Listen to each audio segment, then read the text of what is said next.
Welcome to another episode of Touring the AFC South. I am your host, Mike Patton, and on this episode, we're going to talk about the Jacksonville Jaguars, one of two matchups this season versus the Tennessee Titans. Yes, we're getting into AFC South play, and I thought, who else to bring on than a guy that has had a front row seat to all the ins and outs of all the things that have gone on with the Jacksonville Jaguars this year. Mr. Jamal St. Cyr, what's going on, man? What's up, man? Appreciate you having me on. Yeah, it's been an interesting year. Interesting to say the least. In this last game, boy, oh boy, it has all the scenes of drama, fights, crimes, all those different things all rolled into one game. We're going to get into that and more. But, of course, like every episode, I have the Get Off Your Chest segment. It could be about the AFC South. It could be about any division in the NFL, NBA, or anything. But this week I choose to talk about the San Francisco 49ers. Now, the 49ers were a team that plenty thought would be up for, go to the Super Bowl contender to start the season. You got Debo, you got Brandon Ayuk once he got under contract. You got Trent Williams once he got his contract stuff worked out. You got Brock Purdy playing well, still the guy that some people don't think is great, but, I think he's good. Then you have this defense as well with Fred Warner and all those different guys there. Then the season happens. And, Brandon Ayuk isn't quite the same. Then he gets injured. Debo is not quite the same. Christian McCaffrey is not there to start the season with Achilles tendonitis in both Achilles. Didn't start the way people thought it would. And, of course, that all culminated with the game this Monday night, or this past Sunday, I should say. Sunday Night Football for the world to see, them getting beat down by the Buffalo Bills in the snow, 35-10. Not only did they get beat down in the snow, Christian McCaffrey was back. He actually has a PCO injury. He's out for the rest of the year. And backup running back Jordan Mason is out for the year as well. Well, he's out for a while with an ankle sprain, could be done for the season. So now you've got a rookie from Louisville that's going to be the starting running back for the 49ers. You've had two players that unfortunately have lost children during the year for the team, which, you've got Trent Williams recently, and then you had I cannot remember her name right now, but plays cornerback for the team. He lost a child as well. And then you had bad tackling, missed opportunities, all those different things rolled into 1 year for the 49ers. It's been a difficult year in the least for the 49ers. And, it puts some credence to saying sometimes it just isn't your year. And it seems like it really isn't the year for the 49ers. I want to see, condolences out to the two players that have lost children. And I know that, I haven't personally experienced that, but I cannot imagine what kind of pain they are going through with their significant others. So, just a lot going on with the 49ers, and, sometimes it just isn't your year, Yeah, look, some things are bigger than football. That's life. And, challenges happen all the times, and different things take priority. I'm sure that locker room's rallying to their guys' sides right now. And honestly, the wins and losses aren't the most important thing right now. Just to be frank, at the end of the day, that's a game, and yeah, it's a brief part, and you want to go out there and win every Sunday, but there are things that are more important, and definitely when life like that happens, that's where a lot of the energies are going to that locker room, because those locker rooms are close, and they understand that some of their guys are hurting right now. So, right. Just to give you, some of the perspective, just to kind of switch it a little bit back more to the football field. They've had Pro Bowl players on that team miss 37 games. 37. That's a lot for 11, 12 games. That's a lot of games for, 37 games to be missed by a combined amount. Wow. But yeah, definitely a rough one. And speaking of rough ones, the Texans and Jags game, that was a rough one too. As we kind of transition over to the Texans and Jags, where the Jags fall to the Texans 23-20. First things first, man. Any updates on the health of Trevor Lawrence, man? In the concussion protocol, and that's kind of where they're at right now. Jaguars haven't issued any other updates. He left the game, was immediately ruled out. Stayed at the stadium, so he didn't have to go immediately to the hospital, which is a good sign. It's one of those wait and see things to see how quickly he's able to progress through concussion protocol and different symptoms and things like that. He's already dealing with a shoulder injury that had him sidelined for the 2 games before the Jags bye week, and this was the first game back out on the field for him. So the question is that a lot of people are having is it time for the Jags to just kind of shut him down for the year, tell him go get healthy for next go? Because the concussion does look like a more serious one. This is his 2nd concussion in less than a year. And on top of that, dealing with the shoulder injury, they were already talking about he didn't rule out possibly needing to have surgery on that shoulder at some point already. So with those things compiled, a lot of people are questioning if the Jaguars should just go ahead and say, all right, go get the shoulder surgery, rest up, get healthy, and get ready for next go round. Because at 2-10, they're eliminated from the playoff race. There's questions about Doug Peterson, questions about Trent Baalke. If there's not a whole lot to gain besides just him getting back out on the field. Gotcha. Understood. Now, we do have to talk about the play that happened. Of course, Trevor Lawrence scrambling, slides, Azeez catches him with a forearm, face, helmet, concussion, brawl. You would think that there was the WWE versus WCW with some of the things that happened, but yes, it all happened. Yes, there was an unceremoniously way he went off the field in terms of Azeez. Yes, there was fans throwing trash at him. Yes, there was a lot of high emotions. It was a lot going on during that moment. Now, I want to say something before we kind of get into that. Definitely, I've met Azeez a few times, and I've actually talked to him a lot in the locker room last year when he played for the Tennessee Titans.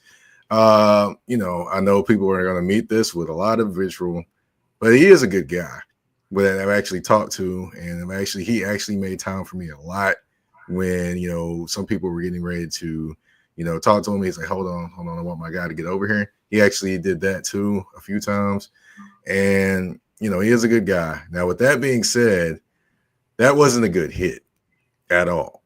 And, I know people can say he was getting ready to slide or anything, or he slid late and things like that. But, it's easy to say that when we're watching it in slowed down speed. When it's, when things are happening out there in full speed, they happen in full speed. And, of course, with a guy that's a professional athlete in terms of Azeez, he's probably going to know when somebody's going to slide or not. I don't think you're going to be doing the Kenny Pickett fake slide and running and things like that. I don't think that's happening. So, of course, he did get suspended for 3 games. For those that didn't know, breaking news, Azeez Al-Shaair is suspended for 3 games. It's getting appealed by the NFLPA, so it could be reduced potentially as well. But, definitely was a bad hit. He's got to take the punishment for what comes with that. I knew a suspension would come, especially with hitting a quarterback. And, it is what it is. And, you got to move forward from there. I'm pretty sure Houston will more than likely try to use this like a rallying cry. But I've got to get a sense, Jamal, what was the emotions in the stadium when that play happened? People were mad. I mean, look, I don't think there's a way around it at this point. Like, it was a dirty play. It was a dirty hit.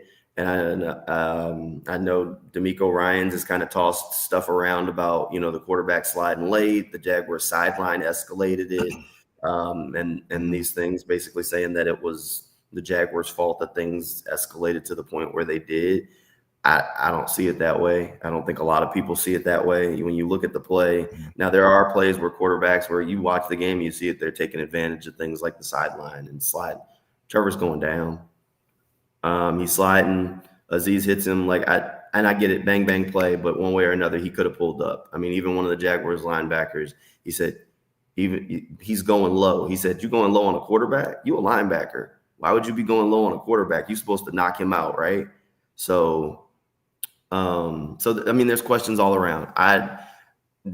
The reaction from the Jaguars was warranted. The reaction from the players, they're supposed to stick up for their guy. Evan Ingram came to his guy's defense. Hell, I thought some of the Jaguars offensive linemen didn't show up quick enough. Yeah, they really didn't. I was looking at the screen like, where are they at? That's what I said. Some of them ain't get there fast enough for my taste. Look, your job is to protect the quarterback, and in that situation, you're supposed to roll up and in the situation. And D'Amico Ryans could say the Jaguar sideline escalated it, and that's great because it happened right in front of the Jaguar sideline. If the same thing happened to C.J. Stroud right in front of the Texans sideline, I'm willing to bet the same damn thing would happen from his guys, and he would have a different attitude about it. So, look, it is what it is. I don't think Azeez is a bad guy. I haven't seen enough to say that he's a dirty player overall, but I do think that was a bad play and a dirty play. And a 3-game suspension, I think, is solid for some of the for the play and some of the aftermath that was involved, where he was involved in some of that melee. Continued the altercation by coming back across the field for more after he was already ejected. So, I mean, things like that are things that the NFL doesn't want on television at games. So there has to be some sort of disciplinary action to make sure it doesn't happen in the future. So I get it. I think Doug Peterson hasn't been stern enough on it. To be honest, I think he's kind of shrugged it off a little bit. And I know he's more of the I'm gonna just be quiet and let the league handle it kind of coach. But again, just like I said, though, I don't think the offensive line got there for their guy quick enough. I don't think the head coach took a stern enough stance to back his guy and say, look, this ain't cool. That's my quarterback and, whatever. So look, different people are handling it. Now the leagues handle it. We'll see what happens with the appeal. Mm-hmm. I hear you there. Now, I will say I've probably seen enough of Azeez in terms of being a 49er, a Titan, and a Texan to say that, hey, he's an emotional player when he's out there. But I think he's a dirty player. No. I think he's a dirty player. No, because I think also what you can do is you can take different pictures and different things and different scenes from pretty much any player in the NFL that were pretty much edgy or over the point. Not to this level, of course, obviously, but you can take different pictures and plays from any different player and say, oh, he might be a dirty player because this happened. But I'm very slow to call someone a dirty player. Now, was it a bad play, a terrible play? Yes, it was a bad play. But I'm very slow to call anyone a dirty player. The only player that I probably could call, and I'll say the last few years, I would say Vontaze Burfict. Yeah, that guy was for sure. But can I say that Azeez is on his level? No, I can definitely say with 100% accuracy that he is not on the Vontaze Burfict level. But it is what it is. It happened, but we got to move forward. And, Mac Jones definitely did. He came in 20 of 32, 235 yards, 2 touchdowns. How do you feel he did in his performance in relief of Trevor Lawrence? Best performance we've seen of Mac so far. Mac's a guy with a lot to prove. This is his bounce back kind of opportunity. He came to Jacksonville hoping to get a chance to kind of rehab himself, to audition for another job since this is the last year of his contract. The first 2 starts were not good. They weren't good enough. They weren't good at all. I think he'll tell you that. I think Doug Peterson would tell you that. I think his teammates would tell you it just wasn't good enough. He needed to be better. This go around was better. He was slinging it. He gave him a chance, got him in it late, kind of got rolling. He's going to have to carry it over because he's going to get at least what we feel like is probably at least one more week because of the starting job. And if he's going to audition to convince another team to give him a shot at being a starter, he got to go out there and sling that thing around and show that he's better than what he showed in New England and that he was worthy of that first-round pick. So he needs that Texans performance to carry on to the field this week against the Titans. I got no idea if it will because by the first 2 times he started, I mean, that's not a good sign. But, I mean, that third go-around, it takes guys a little bit of time. He's getting used to the pieces around him. There were also some other injuries moving the pieces around when he was starting before. Gabe Davis got hurt, things like that.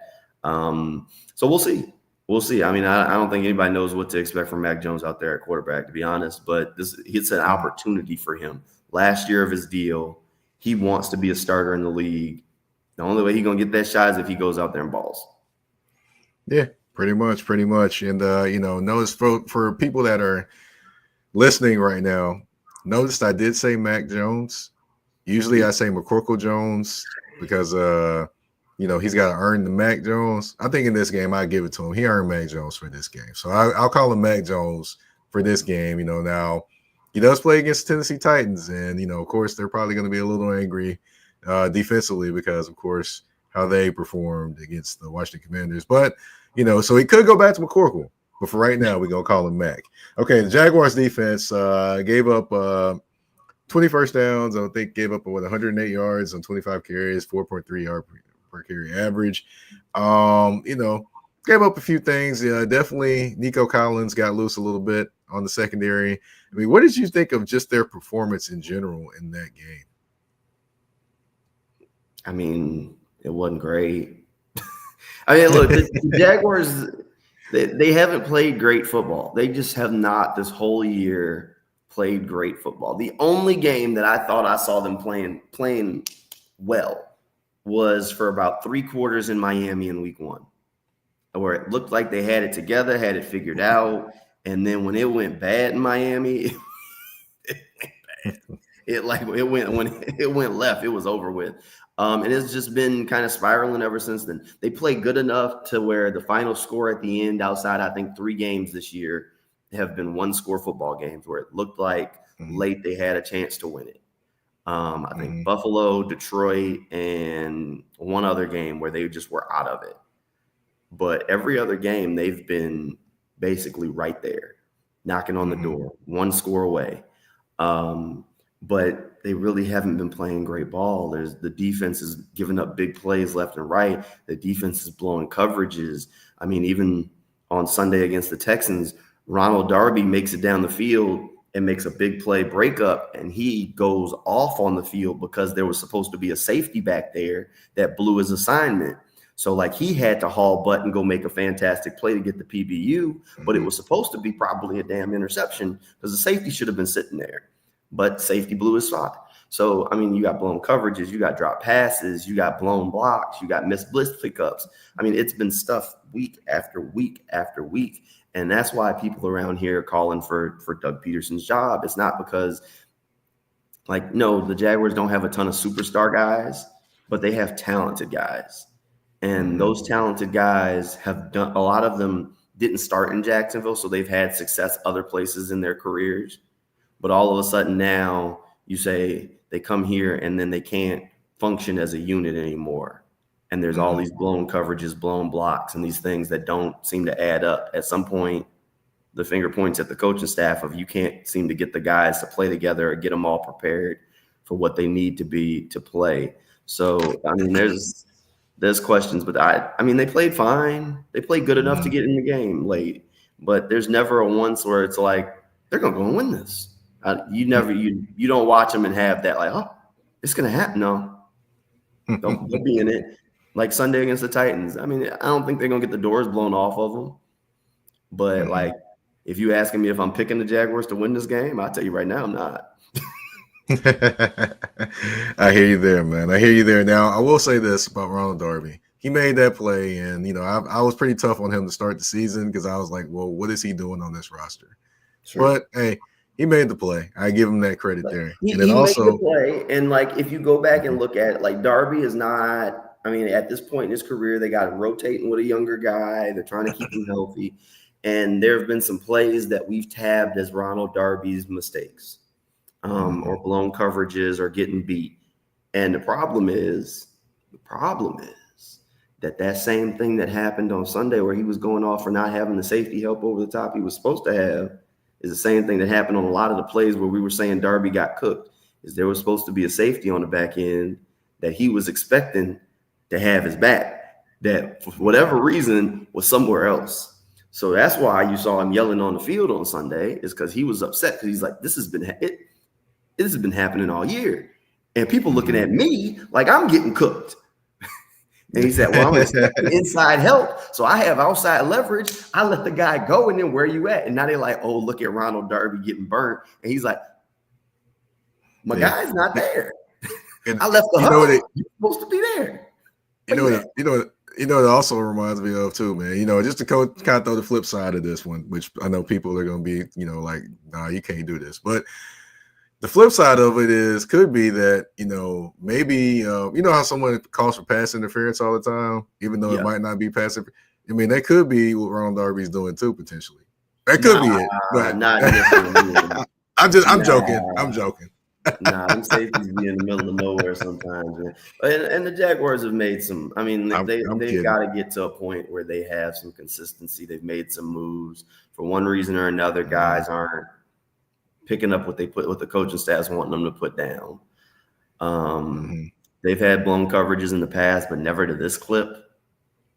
So I mean, it's something with the. I mean, they switched coverage schemes. I mean, previously they were very zone based. Now they switched with Ryan Nielsen to a very man heavy scheme that does a whole lot more match zone. So the responsibilities have shifted, and for whatever reason, that's not sinking in and translating.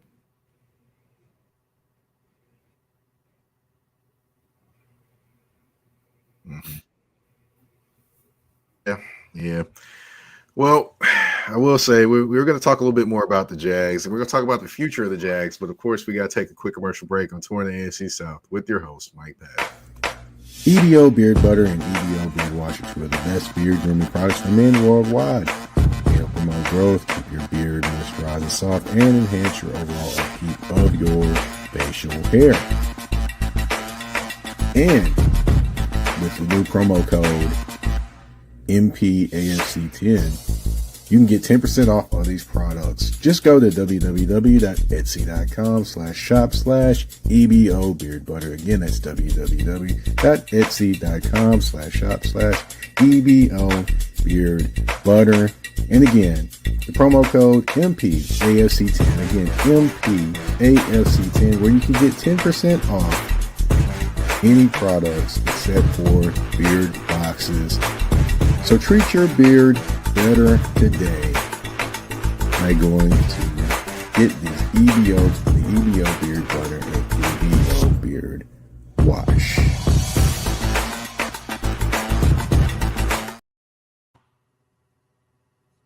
All right, we are back on Touring the AFC South, episode 310. The Titans host the Jags in Nashville this weekend. Of course, we're going to get into that matchup, but first we got to get to know a little bit more about the Jaguars, since the Tennessee Titans have not seen the Jaguars this season yet.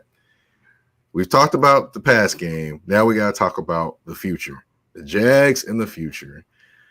All right. Now I've got to ask, have you started your wish list for the Jaguars coaching situation? Because, you know, like you mentioned, Doug Peterson, he didn't take up for your quarterback like you thought he should. What's that? Clean out. I want them all gone. I think that you asking if I got a wish list for the coaching staff, man. I want the whole building. Trent Baalke need to pack his office up. Shad needs to hire an EVP, an executive vice president of football operations to start with, then a new GM, then a new head coach. You can go down the line. And look, they need to clean it out. Doug got to go. And I like Doug. I really do. I like Doug. I don't think Doug has been given a fair hand that's been dealt. But at some point, he said it before, the buck starts and stops with him. And on Sunday, like, shout out to Jerry Mack. Congratulations to him on the Jaguars running back coach as the new head coach at Kennesaw State University.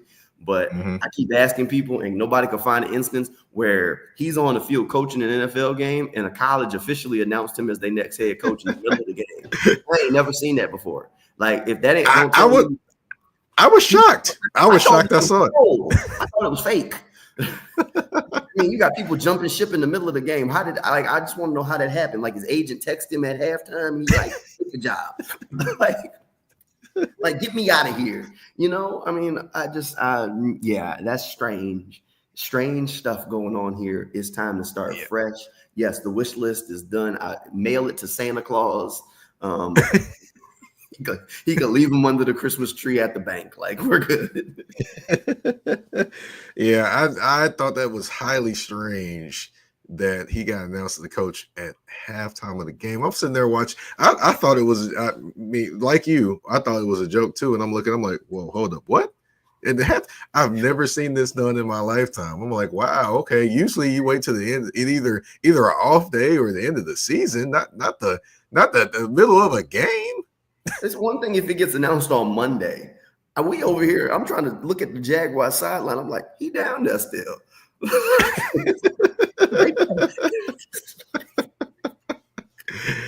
If that's not, I'm not trying to pile on the Jaguars, but they've had some interesting things happen, and this just adds That's the on most to this Jaguars thing lustrous I've history. ever seen in my life.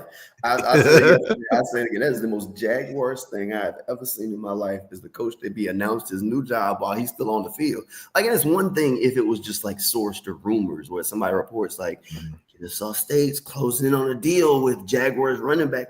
It was officially announced. He said, no doubt, pen the paper. Like, he signed the paperwork at halftime, went in the locker room and said, hold on, y'all, before we work on that third quarter. It is like, Dr. Yeah, the E-sign, man. He had the E-sign, man. There you go. I don't understand it either. Crossing my eyes, man. Wow. I guess he took like the family picture in the tunnel or something, for the man. But yeah, but let me move on, man. Let me move on. I know we could probably talk about this one forever, but who are some of the coaches that you would love to see, or do you think are realistic for the Jaguars? I mean, I'm already assuming that Doug Peterson is gone, but I think he's gone. But who knows? Shai Khan could change his mind and say, hey, he's going to be here next year, but it doesn't seem that way. He could. All right, so I'm gonna give you the whole picture here. So for my executive vice president, I want Tony Boselli. Okay. I want Shad to bring him in as his football guy. My GM, I want Will McClay from Dallas. He's on the last year of his contract. He took himself out of GM jobs last year because he said he made a promise to the organization and his son, who's a senior in high school, son gonna be graduating and going to college somewhere. They got some good colleges in the state of Florida if he'd like to pursue his education at the University of Florida, not far from Jacksonville. He come be the GM. He's brought a lot of talent to Dallas. Like, that's why people are always frustrated with the Cowboys. It's never been because they don't have talent. It's because they weren't achieving on the field, but they got all-stars after all-stars. So give me Will McClay as my GM.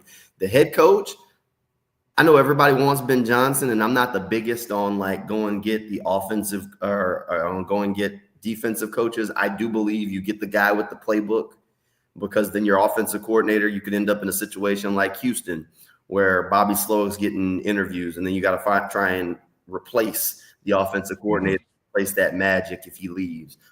So normally I tend to err toward the offensive coach side. So if I was getting a coach, my lead candidate right now, just because I think it's what the Jaguars need from a set the culture standpoint, they need edge. I'd go get Aaron Glenn, defensive coordinator from Detroit. Former player, former Jaguar for at least a brief time. But I think he can bring in some edge and some attitude. Ben Johnson's high on my list. Joe Brady, the offensive coordinator up in Buffalo, also very high on my list. Because I've liked Joe Brady for a long time as a young head coach. I think you got to get the guy before he becomes the guy. But I also think that the Jaguars need a guy who can set the culture and give this team an edge that I don't know they got. There's no tough guy aura around this team. Ain't nobody scared to play the Jaguars. Like, right. That's it. I mean, where was the offensive lineman, Trevor on the ground? Like, I want my offense. I wrote a column after the game, and I said I never missed Cam Robinson so much. And Cam Robinson he's not a Pro Bowl left tackle. He's a solid starter. He's been with the Jaguars for a long time, but let me go ahead and tell you, they might have taken Cam Robinson out of the stadium in the handcuffs, because Cam Robinson would have crashed out for his boy. Cam Robinson had did it before. I had the video. I mean, like against the Panthers last year, there was a play that he didn't like, and he was in the crowd of Panthers by himself and just throwing helmets. I mean, and got ejected that day. Cam Robinson would have cleared the crowd out about Trevor Lawrence that day. I don't know who he went after. I don't know if he'd have got to Aziz, but somebody would have felt Cam Robinson was mad. And like none of the Jaguars offensive linemen achieved that level of anger for their guy. And I think they need a tough guy coach like that's going to run up there and say, look, man, y'all gotta ride for your guy. I mean, if you ain't going to ride for him, who is? That's supposed to be your partner. Yeah, right now I think I'd go Aaron Glenn as my top list guy right now. I'll tell you this, a lot of people were high on Ben Johnson, but I remember when a lot of people were high on Brian Billick when he was an offensive coordinator. and he got hired by the Back in Baltimore the Ravens. book on that one, boy. Yeah. Lord. Yeah. Yep. And then remember when he went to Baltimore, they never were that good offensively. Yeah. And so a lot of times when you hire an offensive coordinator, it doesn't necessarily mean your offense is going to end up being great, because a lot of times a lot of times when you hire coaches, sometimes their specialty doesn't end up being the specialty for the team. It ends up being the opposite, which is kind of interesting. And that's true. And you also need a guy who's going to embrace building offense. I mean, today's NFL is geared toward offense. And like one of the things that a lot of people don't like about Doug Peterson is he is an offensive guy. When he took the job, he said, "Oh, I'm gonna call the plays because that's how I can help the team." And then they had a little success, and he immediately handed off the play calling duties to somebody else. And then now the offense look all kind of shuffled, and he doesn't want to talk about play calling duties. He's like, "Why y'all asking me who calling plays? Like that doesn't matter." And it's like, well, it kind of does. Because like we talk about play calling is kind of like an art. Like there are people that kind of feel for it and are good for it, and there are people that don't. And you said when you took the job, you was gonna help the team by calling plays, so you said it mattered. So all of a sudden, so like, yeah, I think getting Ben or somebody like that, or a Joe Brady who can bring the playbook with them that has creativity and updated is a start. And I think having them call plays, but in order for them to do that, they also have to have the right veteran pieces around them that can help manage the game in their stay and help them get to where they need to be. So, I mean, there's pluses and minuses. I'm just in today's NFL, like the quarterback is the most important player on the field. And you want to get the guy that elevates your quarterback. Like the Jaguars have already wasted Trevor Lawrence's rookie contract. They've paid him the big bucks now. So now they got to go get a coach that's going to elevate him and make that contract worth it. And then the last thing you want to do is, like I'm saying, hire Aaron Glenn. Let's say he brings with him some rock star offensive coordinator, whoever. He brings this OC there. All of a sudden, Trevor elevates and he looks like the guy. Okay, what do you think the next head coach or the next coaching cycle is going to do? People will be like, look at what he did to Trevor. They're going to hire that guy. All right, so now you got to find a way to replicate that. Can you replace him? Because most guys aren't like Ben Johnson, where they're going to say, I'm not taking that head coaching job. I'm waiting for the right opportunity. Most guys jump at the first offer because there's only 32 offers. So the second they get an offer, they're gone. And then now you got to replace this guy. And we've seen it happen in the NFL where those offensive coordinators happened in Buffalo last year, where they replaced the offensive coordinator and it wasn't the same. Where all of a sudden the offense is disjointed, and then it took them half a season to demote and move on from the offensive coordinator and find, in this case, Joe Brady to help them get back to where they wanted to be. So there's definitely something around the playbook and around the play call. And so I normally lean toward you get that guy and make sure that he's not going anywhere, because you can fix the defense.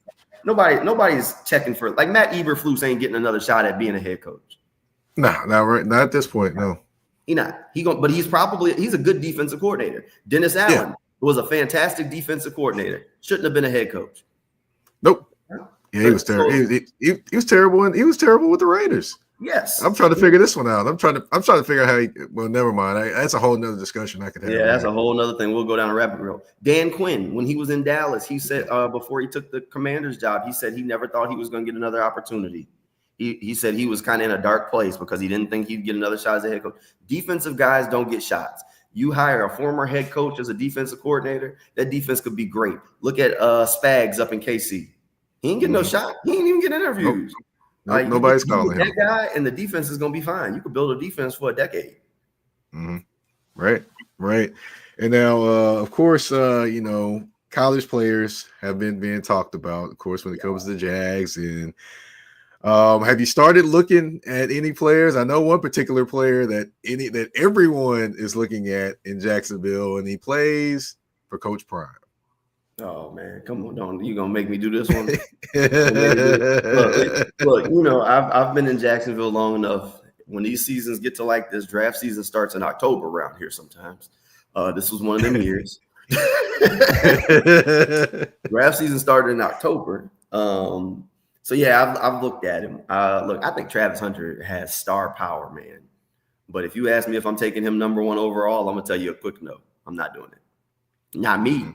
I'm not. The last wide receiver taken number 1 overall was Keyshawn Johnson. The last cornerback taken number 1 overall was like back in the picture was black and white. Something Glick, Gary Glick, something like that. The picture was black and white. I mean, that's tell you everything you need to know. I don't even think the NFL and the AFL had merged yet when that pick happened. I'm almost positive they had.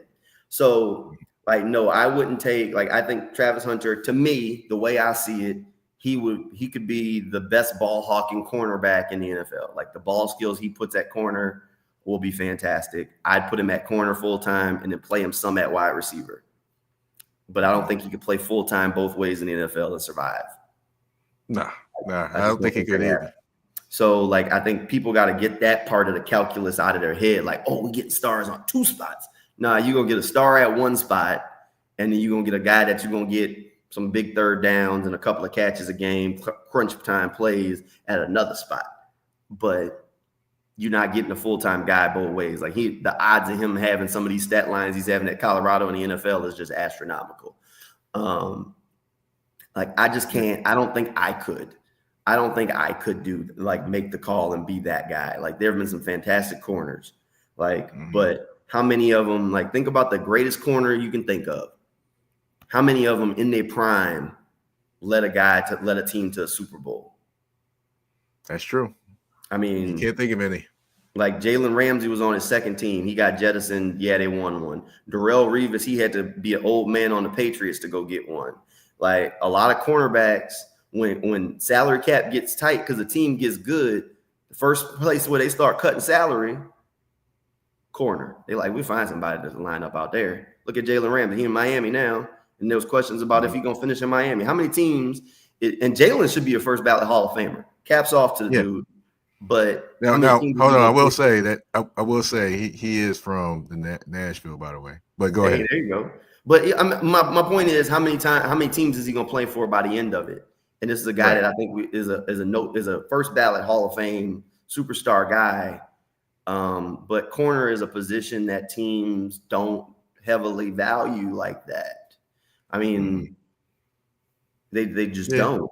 So you want to take 1 overall, and I get it. This is a weird draft class. Like, the question is, okay, well, who would you take other than him? And it's like, I don't know. You know, like, this is a bad year to have the number 1 overall pick, to be honest. Yeah, it is. It is definitely. It's going to be interesting to see what happens and what Jacksonville does or doesn't do.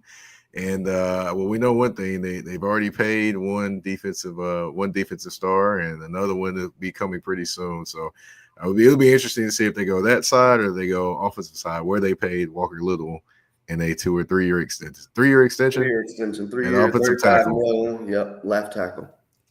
Yep, that ought to be interesting. I have some thoughts there, but of course, we're gonna save that for the off season because I've definitely got a nice extensive thought on Mr. Walker Little and him being the new offensive tackle there. But we're gonna put a pin in that one, and we're definitely gonna revisit that one in the off season because I got some thoughts. But we gotta take a quick commercial break. When we come back, we gotta talk about this Jacksonville Jaguars and Tennessee Titans game live from Nissan Stadium this upcoming Sunday on Touring the AFC South.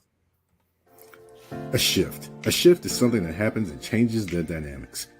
And that's what happened when Garrett Logistics was born. After 10 years as a sales pro in the logistics world of sporting goods, John Garrett decided to pivot to the world of freight and start a brokerage. So you're saying to yourself, why trust Garrett Logistics? Well, Garrett Logistics helps shippers improve overall workflow, along with increased on-time pickup and delivery percentages. Last-minute loads, multi-drop pickups, and more are part of the services with Garrett Logistics. They're available Monday through Friday, 7 a.m. to 6 p.m., and Saturday, 8 a.m. to 12 p.m., all times Central Standard Time. So give them a ring at 615-400-8484. That's 615-400-8484, or you can email them at john@garrettlogistics.co or visit their website at garrettlogistics.co.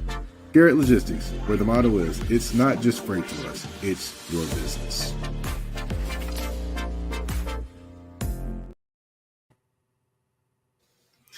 All right, we are back on Touring the AFC South. And like I mentioned before the commercial break, Jags versus Titans, Nissan Stadium this Sunday, 12 o'clock. Ought to be fun. Well, 12 o'clock Central Time, 1 p.m. Eastern Standard Time for those out there on the East Coast and those in Jacksonville. And we're going to start this off with, talking about the Jacksonville Jaguars defense versus the Tennessee Titans defense. The Jags wide receiver core is talented. Of course, you got Brian Thomas Jr., you have Parker Washington. You have the young guys that are stepping in, of course, because Gabe Davis is out for the season. And Christian Kirk is more than likely played his last down as a Jacksonville Jaguar, in my opinion. So, they're going against a Titans secondary that has a guy named Jarvis Brownlee, who is actually a little aggressive. He does make plays, but he also gets penalties. You got Chidobe Awuzie, who will potentially be coming back this week. So, what are your thoughts on this young wide receiver core versus this Titans secondary? Of course, by the way, they give up a few big plays against Terry McLaurin this past Sunday. I want to start with, I wouldn't write off Christian Kirk being in Jacksonville. I wouldn't go quite that far. But look, I think Brian Thomas Jr. is where it starts. He's been fantastic. The speed is legit. The speed is legit. I mean, there was a play last week against the Texans where he catches this little drag and takes it 50 yards, and he finally gets taken down, like I think it was inside the 15. And people were mad because they expected him to score on that play. And I'm like, you do realize he obliterated every angle on that play. There's no way that play should have been 50 yards. People had him and he just ran by them. And y'all are upset. But that's the standard he set, because the speed is real. And all season long, all they've seen this dude do is run by people. And there were shot plays against the Texans where Brian Thomas was open for what should have been, 50, 60-yard touchdowns. Trevor Lawrence underthrew one that was intercepted. Mac Jones overthrew one. So there have been those kind of that miscalculus along the way for BTJ. BTJ he's the guy. He's the guy that they have to focus on slowing down. I love Parker Washington. I'm a big draft nerd. So you asked me about the draft, I start sitting here watching through guys, and I always try and find these day 3 guys that I just do a little my guys list for fun. And one of my guys 2 years ago was Parker Washington. And when the Jaguars drafted him, I was like, hey, y'all might got something. Because he can play. He's built like a running back. He can go up and get it for a guy that's not real big. He'll go and take it off the top shelf. And he doesn't go down easy, and he can make something happen. Last week was his first 100-yard game of his career. So a big day for Parker there. And I mean, he's made some big catches along the way in his short career. He's a guy that Doug Peterson basically said when I asked him, I said, okay, Gabe's hurt. Who needs to step up? Whose chance is this? He said, this is Parker Washington. He said, this is the door Parker's been looking for. This is it. So this is really his chance. And last week he showed up and took advantage of it. So this is going to be another chance for him to say, if you're right and say that this is going to be the last we see of Christian Kirk, it's because somebody looks at Parker Washington and says, you're his replacement. So he has to go and show and give everybody that comfortability, because right now, I mean, Gabe, to be honest, Gabe has been banged up all year. So losing him for the season while it's a loss, he hasn't been playing his best football or hadn't been playing his best football. So that while, that's a tough loss. If Parker Washington can play outside like he kind of showing he could last week, then maybe it ultimately works out better for the Jags. Yeah, that's what I was thinking in my mind. Parker Washington, Gabe Davis, and BTJ. That's what in my mind I was kind of calculating that. I know it's too soon to say it's over for Christian Kirk there, but that's where I was kind of calculating. In terms of the future, in terms of that. I ain't gonna lie to you, that trio, I don't love it. I do not love it. I mean, look, I think if the Gabe Davis that showed up some games in Buffalo showed up, you might feel a little different about the calculus. But the Gabe Davis Jaguars got this year, who was dealing with injuries from the beginning of training camp, all the way he finally was hurt. That Gabe Davis is who they got, and that Gabe Davis was not good. So, well, I will say this. I will say this, and I tried to tell anybody that would hear me. Now you said some of the time, and that's a key phrase for Mr. Gabe Davis. Oh yeah.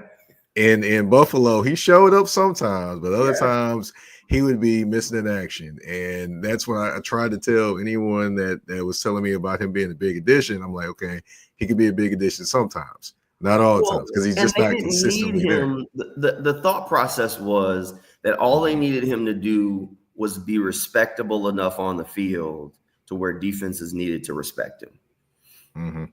They didn't need him to be a 1,000-yard receiver. They needed him to replace Zay Jones. Mm-hmm. And Zay Jones, his best year in Jacksonville, I think, was 800 yards. Mm-hmm. So they needed him to be able to stretch the field, make defenses like pay attention to him enough, and give him 800 yards. That was essentially the hope. Mm-hmm. He wasn't giving them that. He was a downgrade from Zay Davis or from Zay Jones this year. Mm-hmm. Yeah. They took a step back. That's why I say that trio I don't love. I like Parker Washington. I really do. I think Brian Thomas Jr. has star capabilities. I mean, from everything we've seen this year with the dysfunction, with the quarterback issues, everything. I mean, he could be a star in this league. And I wasn't sure of that going in. I was like, I don't know if he's got all that. He looks like a fast guy. No, he could be a star. But they got to get. I don't love that trio because I don't know how much Parker can give you and what you've seen from Gabe at this point. Yeah, for the price tag, I'd just keep Christian Kirk and I'd let Gabe be a rotational guy. Gabe and Parker rotate, and then I'm like, okay, I can live with that, I guess.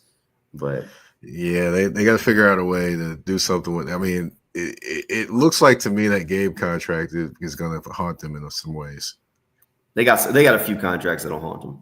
They got a few. Oh yeah, there's another one. There's another one defensively that's going to haunt them. But I'm trying not to call it yet. But you already know what guy I'm thinking of already. You talking about Josh? Yeah. Oh, come on. Yeah, that might end up haunting them a little bit because Josh is. I was expecting maybe take at least even out to where you were, but also you did switch defenses. You did go to something a little different. So I'm giving him that pass on this year. I'll give you – so I understand where you're coming from because I've said it before. Josh kind of was a one-year wonder of sorts. Big year, rookie year, disappears for a stretch. Contract year, big year, gets big payday. This year definitely has taken a step back. In his defense, the Jaguars' defensive tackle group is awful. It's absolutely and utterly terrible. I don't know who. So we just talked about Gabe Davis wasn't as advertised. Eric Armstead. Yeah. Eric Armstead. I don't know who this man is. I don't know who this person is. But this ain't the same dude that I saw play in San Francisco. This guy. No, he's not. He's not the same guy. This guy is not good and has not played good. And they don't want to play him at defensive tackle. They've been trying to play him at defensive end. So there's zero. When I tell you zero, there's no push in the center of that offensive or in the center of the line. So Josh and Trayvon, whatever they're creating it by themselves. And the hardest thing for them is that the quarterback just has a chance to step up every time. Trayvon Walker's having on pace to have his best season as a pro. Oh, he definitely is. Is in line for a payday too. Because I guarantee this offseason, he don't give a damn who the GM is. Somebody asking for some money. Right. Right. So look, he's gonna be back-to-back double-digit sacks at the rate Trayvon's going. So he's a guy who's gotten a lot of grief for being the number one overall pick, and now he's kind of showing up. But they don't have any for everything Ryan Nielsen advertised about how he was gonna rotate the defensive line around. I'm gonna line up Josh and Trayvon and create matchups on the D line, line them up inside over guards. Man, that was all talk. That was all talk. Oh no! The rotation happened. It's just he rotated. When I said rotated, I meant the swapping. Okay, yeah. Oh no, they rotate. Let me tell you, one thing they gonna do. They gonna rotate. We can't even tell if a guy get benched because they rotate so damn much. They'd be like, "Oh no, it wasn't. He Right. we just rotated him. He just took the quarter off. Who takes a I'm whole looking- quarter off?" I'm looking out there and I'm like, okay, why are Josh and Trayvon on the sideline during a big important drive? What is going on here? He runs the defense like a youth football team. Everybody got to play. Like, okay, little Jimmy, don't worry, you're gonna play. Go on ahead in now. It's your turn. No, man. It's like, I'm like, man, put your best players on the field. Let's ride. Like, and it's one thing if you're really good and you just have all this talent.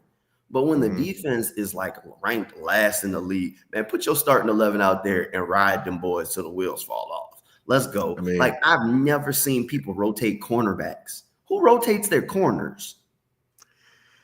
Ooh, let's switch over to the offensive side of the ball. Good gracious.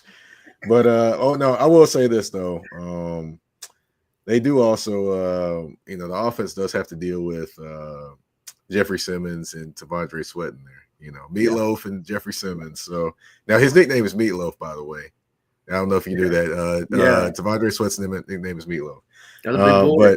A big boy. But yeah, I'm wondering this. I'm wondering if Mitch Morris and them boys are, eating the extra lunch this week to deal with all that beef inside. Man, look, the weak spot on the Jaguars' offensive line is the inside. The interior of that offensive line it's not great. Like Brandon Sheriff's solid, but he's on it. I mean, he's an older player. Mitch Morris is okay. Ezra Cleveland's fine. Like Anton, I think Anton and Walker Little, I'm comfortable-ish with. Like those are out of your 5, those are your 2 best players right now. Yeah. Ooh. So, like Mac better get out that pocket. That's all I got for you. You better move. I hear you there, but he could be running into Arden Key and Harold Landry. But we'll see what happens there. He's starting on Arden Key now. Arden Key said he built Jacksonville. Yeah, I know, man. The city, man. hey, I like Arden, man. Arden's I do like Arden. Arden's a solid dude. He was good. He was an energy piece. Yes. And he just felt the way. He just felt the way because they didn't talk to him. I get it, and they should have. They should have brought him back. And I think it's a coincidence that since he left, the defense hasn't been the same? No. He was an energy guy.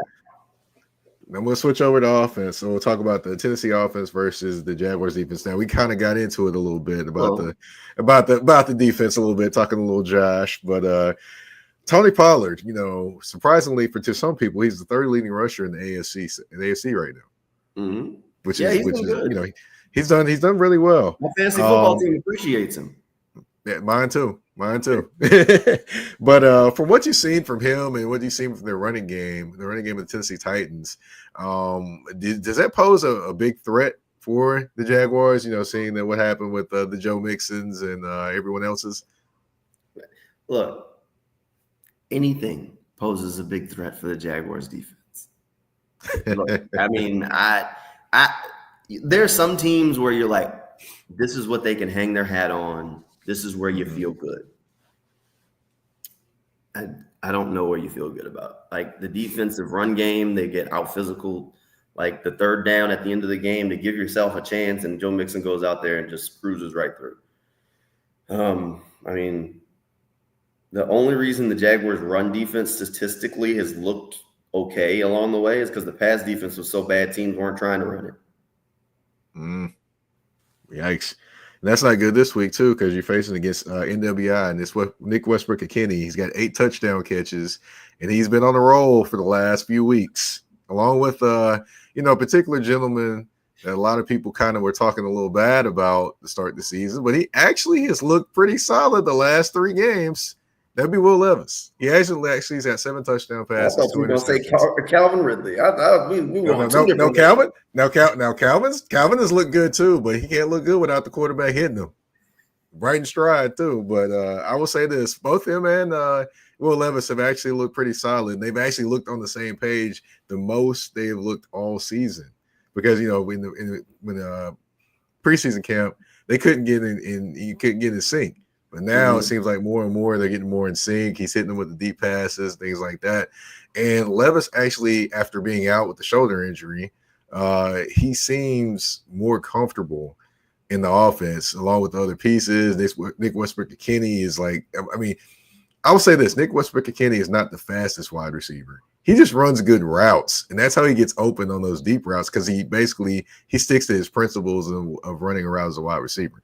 He's not the fastest guy, but he gets open on those because he basically leaves enough room towards the sideline when he runs those fly patterns, and he actually sells those patterns as well because he runs all his patterns the same. In terms of the speed, breakouts, all those different things.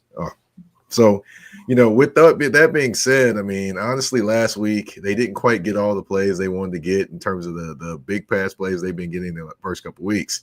But in this game, could we see Ronald Darby looking over at the safety like, what are you doing? While there could be some touchdowns being thrown by Will Levis again. Well, look, we're going to see. That's certainly a possibility. Look, Tyson Campbell got banged up in the game on Sunday, so we'll see if Tyson's going to be ready to go for the Titans, which getting Tyson would be a big lift. Tyson and Calvin battled at times during training camp last year, so that would be fun to watch again, those two going back and forth. But like I said, I think some of it's just going to be, some of it's health. Like if Tyson's down, then that means you got Darby on one side, and technically him and Buster Brown have been rotating. But if Tyson's down, then you got to start Buster on the other side.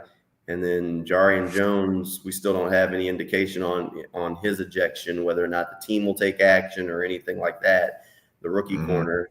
So he may or may not be available. Right now, I'll gear towards, he'll be available. But yeah, that secondary's blown a lot of coverages this year, giving up a lot of issues. At this point, like I said, there's nothing that you can feel comfortable with about the Jaguars defense. They played a couple of good games, along the way, but the best games this year have been games where, I guess, to borrow a phrase from George Pickens, they were basically a hope defense. They hoped they got some turnovers, and in those games it worked.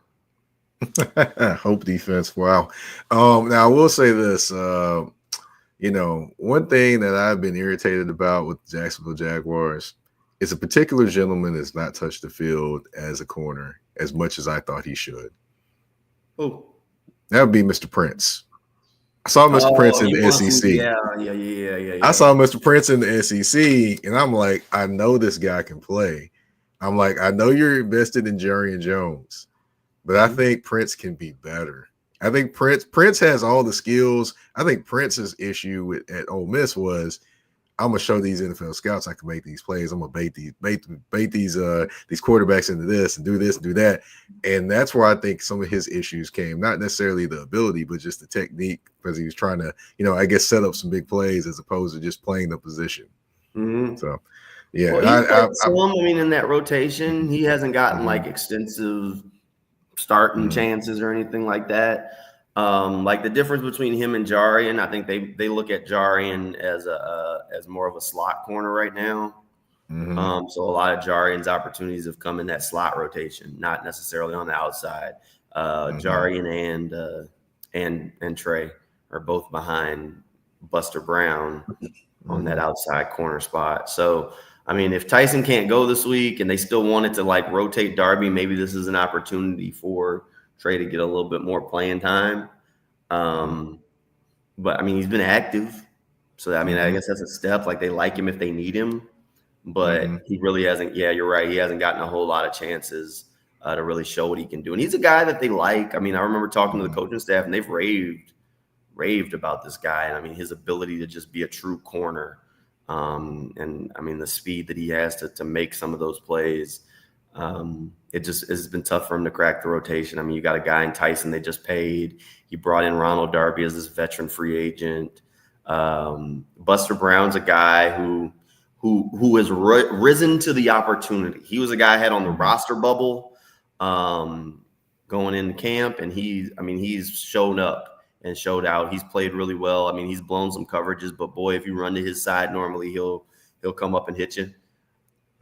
Jarian's a guy they like that was a higher draft pick than Trey, so they're going to give him first crack at it. So it's just the way the NFL works, sometimes he's going to have to wait for that right kind of opportunity. And maybe that's this week. Free Prince. I'm just gonna yell at that one time.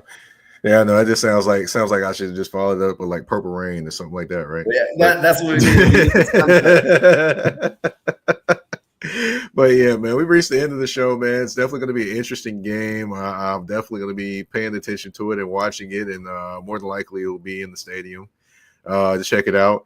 But of course, we have to play a game before we end the show. That's 5 questions, 2 answers, and 1 choice. Are you ready? Sure, yeah, let's do it. All right, Hustle and Flow or Baby Boy? Which movie you taking? Hustle and Flow. All right, cool. That's what I'd be taking, man. Man. All right, now you got to pick a Kendrick Lamar diss track. Meet the Grams or Not Like Us? Which one do you like? Not Like Us. All right, cool. I would say Meet the Grams definitely did have the more disses in it, but Not Like Us it gets the people going. Not Like Us gets the people moving. Come on, you got to get the people going. That's true. Now, which running back are you taking, Adrian Peterson or Walter Payton? Ooh, that's a tough one. One. Oh, I know. I mean, for me, I'm taking Adrian Peterson because I remember watching AP play and the terror, like as you watch your team get gashed, like, are we going to be able to stop this guy? Like, I've only seen the highlights of Walter Payton, so I don't have that ingrained fear of like actively watching the game or watching like a fourth quarter and watching like a team hand the ball to Walter and like, are we going to be able to stop? Like, I've already known the outcome. You know what I mean? So give me AP. All right. Let's see, LA or New York? Which city are you visiting in the summer? LA. All right. Okay. Been to both in the summer, so I would say, yeah. I'd probably give me New York too, because even though I do love LA, but LA in the summer, the regular, summertime, June, July, especially going to the beach, it ain't quite as warm as what you think it is. Oh, really? Okay. Ooh, I went to Venice Beach in June or July. I can't remember. Mm-hmm. That was right. Yeah, it was right before. It was right before. It's end of June, beginning of July. Man, nah. Yeah, I had jeans on. I had a coat on. Yeah, it was cold out there. I'm trying to figure out how all these people out here surfing in June. I'm like, they out here wearing these little. Well, they wearing the little like, little swimsuits, whatever. Things. Yeah. Yeah. So that's the only reason. Other than that, I'm trying to figure out how some of these folks out here with no shirt on. It's 60, 70 degrees out here and the wind blowing. I'm like, nah, that water too cold for that. But last one I got, Saquon Barkley or Derrick Henry. Which running back would you take as your MVP? As my MVP. Yeah. Yeah. Saquon Saquon's been showing out, man. I mean, honestly, I'm still trying to figure out how he pulled that Neo move off jumping over, hurling somebody while facing the other way. I'm like, man, hold on. That was against the Jaguars. You don't got to bring that one up, man. It was, but geez, that was just that was crazy. That was crazy. I mean, even the Jaguars players were like, I ain't never seen nothing like that before. That was absolutely insane. I mean, now the part that I'm upset about, like honestly about that move, is Madden ain't updated nothing in years. Folks, it ain't take them 2 weeks to say, now you can hurdle someone backwards. We'll add it to the game. I'm like, I've been asking y'all to improve this damn game for a decade. And y'all added a backwards hurdle in 2 weeks. Like, but y'all can add nothing else. So, okay, thank you. Yeah, they were bad for that one. 5 questions, 2 answers, and 1 choice. You're off the hot seat.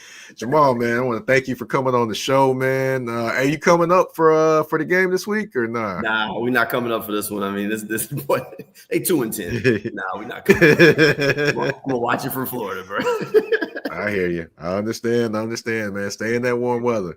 But if you can, tell everyone where they can find you on social media and any other things that you have going on. Yeah, you can follow me over on X at JSTCYRTV. Same thing on Instagram. I'm over at News for Jacks in Jacksonville.